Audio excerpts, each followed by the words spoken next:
ሰርቪስ ፎር ሃየር የሞባይል መተግበሪያ ለአገልግሎት ሰጪዎች። ይህ የሞባይል መተግበሪያ አስተማማኝ አገልግሎቶችን ለማግኘት፣ ስራ ለመቀጠር እንዲሁም የትርፍ ጊዜን ስራን ለመስራትና ነባር ቢዝነስን ለማሳደግ ይጠቅማል። ይህንን የሞባይል መተግበሪያ ለመጠቀም መጀመሪያ ወደ ሞባይሉ አፕ ስቶር ወይም ፕሌይ ስቶር በመግባት ሰርቪስ ፎር ሃየር ብለው ሰርች አድርጉ። በመቀጠልም ኢንስታል የምትለውን በተን ይጫኑ። የሞባይል መተግበሪያውን ወደ ስልኮ ካወረዱ በኋላ ቀጣዩ ስቴፕ የሚሆነው ወደ ሰርቪስ ፎር ሃየር አፕሊኬሽን በመግባት ሳይን አፕ የምትለውን ተጭነው ስሞትን፣ ስልክ ቁጥሮትን፣ ኢሜይሎትን እንዲሁም የይለፍ ቃሉን ወይም ፓስወርዱን በጥንቃቄ ይመዝግቡ።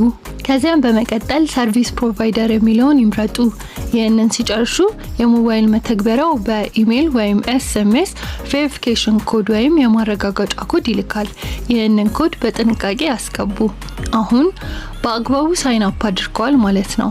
በቀጣይም ስኪል ወይም ክህሎቶን ወይም ሙያውን ኤሌክትሪሻን፣ ቧንቧ ሰሪ፣ አስጠኝ፣ ደላላ የመሳሰሉትን ከእርሱ ጋር የሚስማማውን ሙያ ይምረጡ። በመቀጠልም የሙያ ማረጋገጫ ወይም ሰርተፍኬቶን አፕሎድ ያደርጉ። ቀጥሎም መገኛዎትን እንዲሁም መስራት የሚችሉበትን አካባቢ ያስገቡ።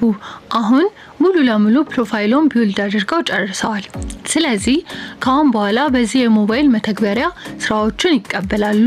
ከደንበኞች ጋር በአፕሊኬሽኑ አማካኝነት የጽሁፍ መልእክቶችን ይለዋወጣሉ። እንዲሁም ስራውን ሰርተው ከጨረሱ በኋላ አስተያየት ከደንበኛ ይቀበላሉ።